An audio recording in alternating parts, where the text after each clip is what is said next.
May nagsasalita at sinasabi nito na hinihiling niya sa 15 kaharian, na may mga kasaysayan ng daan-daang taon, na sumailalim sa kanyang pangingibabaw. Sumisigaw at sinasabi ni Baron Guy na seryoso ka ba ngayon, Overgeared King? At batid pa ng nagsasalita na ang nag-alok ng gayong mapangahas na panukala ay ang hari ng bansang ipinanganak ngayon, na si Greed. Sinasabi ni Greed na naniniwala siya na ang pagtatrabaho sa ilalim ng kanilang bansa ay higit na mas mahusay kaysa sa pagtatrabaho para sa imperyo, at sila ay humihingi ng labis na pagpupugay mula sa kanilang lahat. Galit na sinasabi ni Baron Guy na sinusubukan niya bang manakat para mapunta sa taas. Ang imperyo ay may puwersang militar na kayang lipulin silang lahat, kaya naman sila ay nagbibigay-pugay sa kanila, at tinatanong nito na kung hindi niya ba alam yun. Sinasabi ni Greed na hindi niya ba masasabi na iba ang mga item niya sa kanila? Bakit kung pakitaan niya siya ng isang brand new, nilabas ni Greed ang Black Ghost, at batid nito na hindi niya ito inilabas para saktan siya? Ang kalooban nito ay sapat na, Scabbard of Belial, Attack, 350. Increases unsheathing speed by 50%, increases sheathing speed by 60%. Increases unsheathing attack damage by 150%.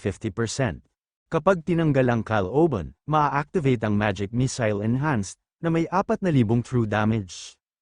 Ang mga target na tinamaan ng Magic Missile Enhanced ay makakaranas ng 1,500 fire damage kada segundo sa loob ng 20 segundo. Pinangungunahan ng demonyong aura, ang atake at depensa ng target ay bababa ng 20%. Gayunpaman, kung ang target ay may madilim na katangian, ang pag-atake at pagtatanggol ay tataas ng 20%. Ito ay isang scabbard na ginawa ng blacksmith na si Greed, na nagsusulat ng isang myth, na ginawa sa pamamagitan ng mahika mula sa mga buto ng dakilang demonyong na si Belial. Pinahusay ng pagpapalakas ng salamangka ng Archmage na si Bram, nilagyan ng flame na naninirahan sa mga buto ni Belial, at pinagsanib ang dark energy, ipinagmamalaki ng scabbard na ito ang tibay at lakas para sa opensiba, kaya bukod sa maaari itong gamitin bilang sandata ng mag-isa. Ito ay binuo gamit ang isang istruktura na na-optimize para sa quick draw technique. Sa isip-isip ni Greed na ang item na ito ay ginawa para kay Picksword, ito ay isang ganap na superior na bersyon ng perpektong longsword. At sinasabi nito na oo nga pala, wala siyang alam tungkol sa mga pamamaraan ng quick draw technique, ngunit walang mga problema sa kanyang item.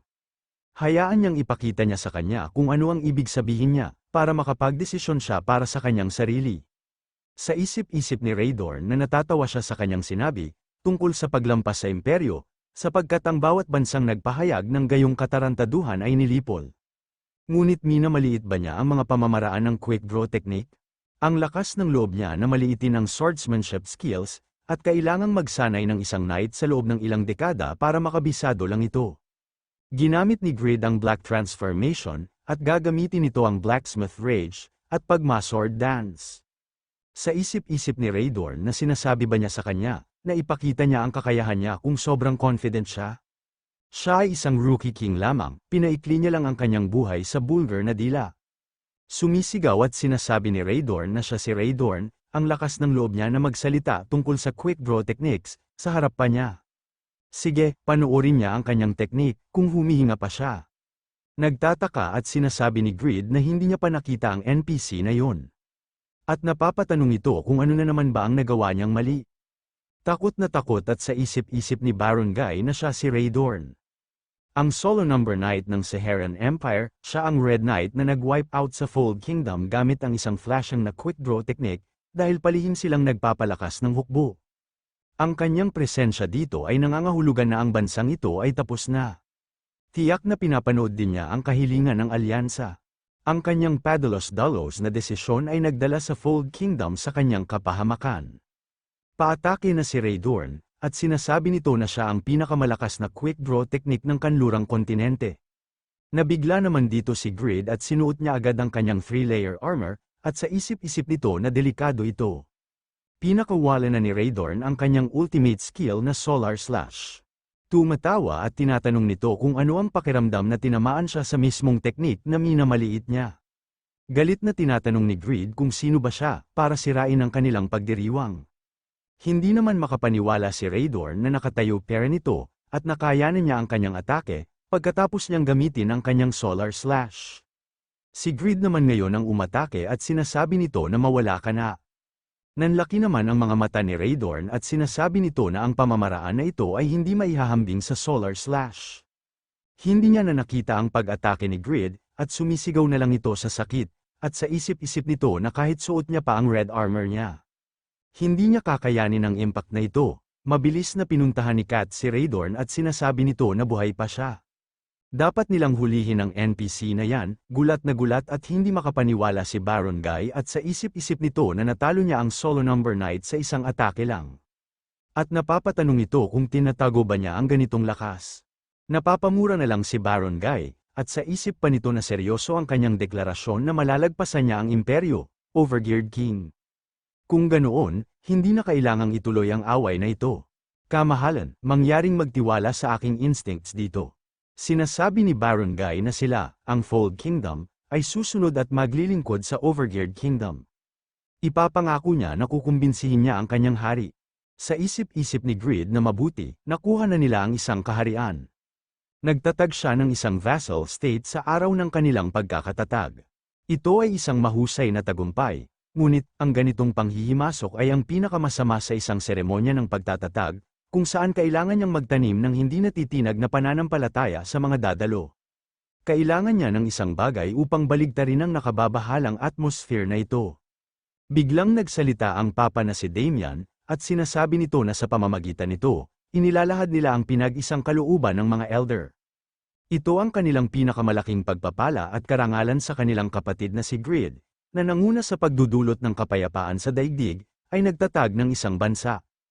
Idinadalangin nila na ang pagkakaibigan sa pagitan ng Rebecca Church at ng Overgeared Kingdom ay magtagal ng walang hanggan. Nag-message si Damian kay Grid at sinasabi nito na ang biglaang panghihimasok ay tiyak na nagpalaki sa pagkabalisa ng mga dadalo. Sana may papel ang suporta niya sa pagpapatahimik ng mga tao. Nakangiting sinasabi ni Grid na oo naman, Damian, magandang timing. Sana kumalma na ang lahat ngayon, bumubulong at sinasabi ng naka-violet na buhok na babae na nakakagulat nga ito. Pero hindi ba nakakapagtaka na lahat ng mga elder ay dumalo, kahit bihira silang magpakita ng kanilang sarili, kahit pinapatawag sila ng Saharan Emperor. At batid ng naka-orange na buhok na lalaki na si Damian ay sobrang fan ni Grid, kaya dapat pinilit niya sila. Puro palabas lang ito ni Grid, sa isip-isip ni Grid na marahil ang kanyang relasyon kay Damian ay masyadong kilala para dito, upang baligtarin ang opinyon ng publiko. Kakailanganin niya ang isang taong may neutral na paninindigan at mas mataas na katanyagan kaysa sa kanya. May lumabas na isang malaking halimaw, at napapatanong ang mga tao na ano ba yan? Biglang may lumitaw na isang dambuhalang halimaw, ito ay isang Moby Dickan. Isang napakamahal, malakihang summon-able monster, biglang may umatake sa malaking halimaw, at nagtaka naman ang mga tao, at tinatanong nila na kung sinong gumawa nun. May isang taong bumaba sa isang poste, sumisigaw at nagwawala ang mga tao, at sinasabi nila na ito ang The Sky About the Sky. At pati sila Hao at Alexander ay dumating, sinasabi ni Hao na ang espesyal na okasyong ito ay minarkahan ng unang bansang itinatag ng mga manlalaro. Ang Sword Saint na si Kraugle, ay narito ng personal upang parangalan at ipagdiwang ang pagkakatatag ng Overgeared Kingdom. Sinasabi ni Kraugle kay Hao na gumastos siya ng maraming pera dito, hindi ba? Sinasabi ni Hao na para sa kanya ang lahat ng ito, Kraugle. Natutuwa siyang nakagawa siya ng ganitong dynamic entry.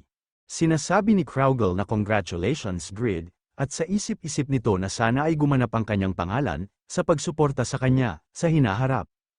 Nagtitiwala siya nakikita siya ng hindi mabilang na mga tagumpay sa kanyang paglalakbay, aking kaibigan. Sa isip-isip ni Grid na Kraugle, yan ang pinakamagandang entry. Matatapos niya na ang seremonyang ito, salamat sa kanya. Ngayon, sa araw na ito, sa mga bumagsak na bato, sila ay magtatayo ng mga haligi at ipagtatanggol nila sila, ng hindi ng dugo, kundi ng pawis. Kasama ng kanilang mga tao, isusulat nila ang kasaysayan ng Overgeared Kingdom. Ipinapahayag niya ang bukang liwayway ng isang bagong mundo ngayon. Maririnig sa buong Overgeared Kingdom ang mga sigawan ng mga tao. Sinasabi ni Lowell na paano niya na-enjoy ang espesyal na tanawin na inihanda para sa kanya. Ang Overgeared Kingdom ay magpapatupad ng iba't ibang mga patakaran upang makinabang ang mga manlalaro. Nagpaplano sila ng mga pagbabawas ng buwis para sa unang buwan ng pag-areglo, mga pakikipagsapalaran sa pagsalakay ng kooperatiba sa tabi ng mga sundalo ng Overgeared Kingdom, at maging ang mga regular na quest sa pagpili para sa Overgeared Squad. Tungkol naman sa mga quests, si Lord Grid mismo ang nagnanais na magbukas ng sarili niyang wallet, kaya pakitiyak na ito ay makikita ng mabuti sa kanyang mga artikulo. Sinasabi ng kausap ni Lowell na sabi niya, interview ito kay Grid. Ito pala si Bunny Bunny, at tinatanong nito kung kailan ba matatapos ang advertisement niya. Sinasabi ni Lowell na pasabog na dama-dami ang viewership niya, di ba? Makuntento lang siya sa katotohanan na siya ang unang nag-apply para sa Overgeared Squad.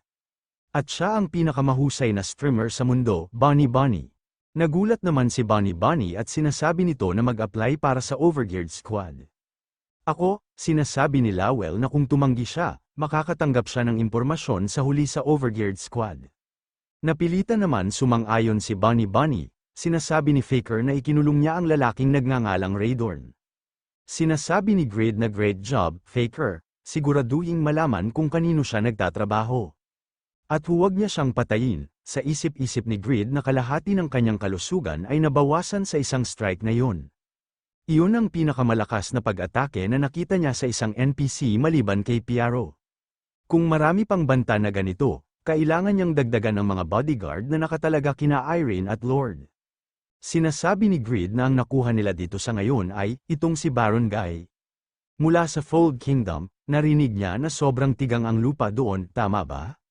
Sinasabi ni Lowell na oo. Ngunit dahil ang kanilang mga sundalo ay nakatanggap ng maraming pagsasanay mula sa pakikipaglaban sa halimaw, ang kanilang 300,000 tropa ay maaaring agro ang iba pang 14 na bansa. Palagi silang nagdurusa sa taggutom, ngunit mayroon silang Sir Piaro para doon. Sinasabi ni Euphemina na ang lahat ng siren ay naging bukirin. Nakangiting sinasabi ni Grid na nagawa ni Piaro na magsaka kahit sa isang Ocean Kingdom. Biglang may naalala si Grid at sa isip-isip nito na teka lang. Sa kakayahan ni Piaro, hindi ba sila makakapagtanim ng mga pananim mula sa silangang kontinente sa kanlurang kontinente? Mga hindi kapani-paniwalang mga halaman tulad ng golden walnut o ang white phosphorus tree. Nilapitan ni Grid si Baron Guy at sinasabi nito na ihatid niya ang kanyang mga salita sa kanyang hari. Susuportahan nila ang kanilang bansa gamit ang kanilang mga sandata at pagkain mula sa kanilang mga magsasaka. Sinasabi ni Baron Guy na totoo ba yan kamahalan, babalik siya sa kanyang tinubuang bayan at sasabihin sa kanyang hari ang tungkol sa magsasaka. Ibig niyang sabihin, ang marquee at ang iyong kamahalan. Sa isip-isip ni Grid na ang halaga ng probability elixir, ang golden walnut, at ang top-rank crafting material, ang white phosphorus tree, ay hindi masusukat. Kung makakamit nila ang self-sufficiency, sila ang magiging ultimate catalyst. Nakikita niya ang liwanag, ang mga pahiwatig sa paglago ay patuloy na natipon, ng step by step, kahit sa malayong kabundukan ng Drovian, nagkaroon ng hindi inaasahang pakinabang para kay Grid. Sinasabi ng system na nasira ang unang lugar ng dungeon, na Beware of Dog. Tumakas na ang intruder, may nagsasalita at sinasabi nito na sino ang gumawa nito. Walang dapat makahunt dahil ang mga labi ng mga baliw na dragon ay pinipigilan ang halimaw. Ngunit may biglang sumulpot sa home base, ang pinakamalalim na bahagi ng dungeon na Beware of Dog. Maaaring si Skunk, ang rank 1 explorer, na nakakuha ng fame base ng Yatan Church. Hindi pwede yun, dahil ang buong dungeon na ito ay nilikha para protektahan yun, literal na hindi sulit na ma-explore. Magsisimula ang pag-eliminate ng intruder mula sa second area. Ang buong first sector ay iniwang walang laman upang linlangin ang mga nanghihimasok at pabalaykan sila. Kaya, bakit pumasok ito at makikita dito na wasak ang kanyang dungeon, at galit at sumisigaw at sinasabi nito na kung wala lang dito, dapat nakipagsaway na lang siya. Bakit kailangan niyang gumawa ng ganitong gulo sa banal na piitan na ito? Anong klaseng bastos? May malakas na bumahing, at ito pala si Minor na naglalakad palabas at sinasabi nito na nilalamig ba siya? O dahil ba sa sobrang kaba niya dahil sa dungeon, madali siyang nakapagmina ng mga mineral dahil walang halimaw sa dungeon ng pagmimina. Ano kaya ang sasabihin ni Lord Grid sa ganitong sitwasyon? Siguradong makakasiguro siyang makakakuha ng isang titulo sa mineral na ito. Sa rate na ito, maaari din siyang maging isang hari ng isang karaniwang pinagmulan. Parang Lord Grid lang, isang buwan matapos ang funding ceremony. Kinuha ng Overgeared Kingdom ang lupain ng Ethnal na may sariling puwersa at puwersa ni Marquis Time, na patuloy na tinatanggap ang mga tao ng Ethnal. na nakasentro sa Reinhardt at Raiden. Ang mga panloob na gawain ng bawat lungsod ay pinalakas, na humahantong sa patuloy na pagtaas ng mga manlalarong imigrante. Sa diplomatikong paraan, ang Siren Kingdom ay isinama sa Overgeared Kingdom, at isang vassal na relasyon ang naitatag sa Fold Kingdom. Makikita na naglalakad sila Sihi at Grid, at batid ni Sihi na oo nga pala, kamusta ang kalusugan niya.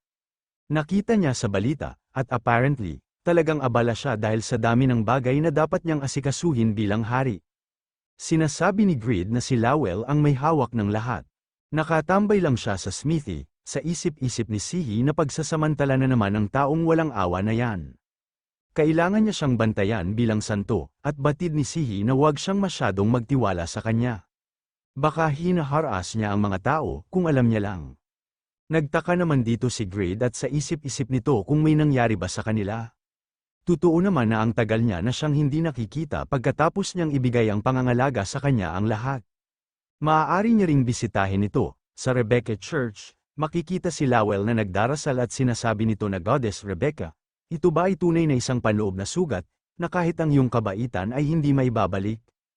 Nakita ni Grid si Lowell at tinatanong nito kung ano ang ginagawa niya dito. Binati naman ito ni Lowell at sinasabi nito na welcome, my king. Sinasabi ni Grid na sinabi niya na sa kanya na huwag na siyang tawagin na king kapag walang mga NPC sa paligid. Oo nga pala, ano bang problema sa boses niya? Mukha ng kalansay si Lowell at sinasabi nito na pagod na siya.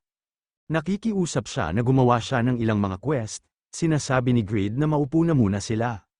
Gumawa ng ilang mga quest, ito ba ang sinasabi niya?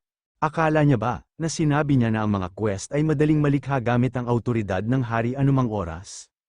Ganyan ba siya talaga kapos sa oras? Sinasabi ni Lowell na madali silang malikha. Oo, ngunit maraming oras ang kinakailangan upang lumikha ng mga dokumento. At alam ng lahat na ang simpleng paggawa ay ang iyong espesyalidad. Galit na sinasabi ni Grid na ang kanyang bibig ay medyo matalas. Sinasabi ni Lowell na kung bakit pa siya nandito kung ang daming trabahong nakatambak sa opisina niya. Tulad ng nabalitaan niya, si Ares ay kasalukuyang nakikipagdigma laban sa Saharan Empire. Nagpapasalamat siya, dahil ang kanilang kaharian ay nagdala ng ilang oras upang umunlad, kaya ito ay isang napakahalagang oras. Ang balanse sa pagitan ng mga manlalaro at mga NPC ay talagang mahalaga, ngunit ang pinakamahalagang bagay ay ang pananalapi at mga gantimpala. Napakahirap nila, alam niya ba yun? Hindi niya pwedeng ipaubaya lahat kay Sir Jude dahil lang sa pagod siya. Guguho ang bansa, patawarin niya siya, tumaas ang kanyang temper, at nagsalita siya ng hindi nag-iisip. Gusto niya rin na siya na ang bahala sa lahat, pero nasa limitasyon na talaga siya. Sa isip-isip ni Grid na kung magpapakita siya ng weak side kay Ruby, magagalit siya sa kanya. Kung sasabihin niya sa kanya na kailangan niya ng tulong niya, dapat marami na talaga siyang pinagdaanan. Sa palagay niya, ang pag-iwan ng simpleng trabaho kay Lowell ay masyadong malupit. Sinasabi ni Grid na sige, hayaan niya na ito sa kanya at magpahinga na siya. Sa isip-isip ni Grid na ang isang hari ay hindi dapat tumalikod kung saan kinakailangan ang kanyang paglilingkod, sinasabi ni Grid na iwan niya sa kanya ang quest quota ngayon. Gagawa siya ng ilang kamanghamanghang mga quest, nagtataka at sa isip-isip ni Lowell na kinakabahan ako nito, baka mas maganda pa pagpilian si Jude.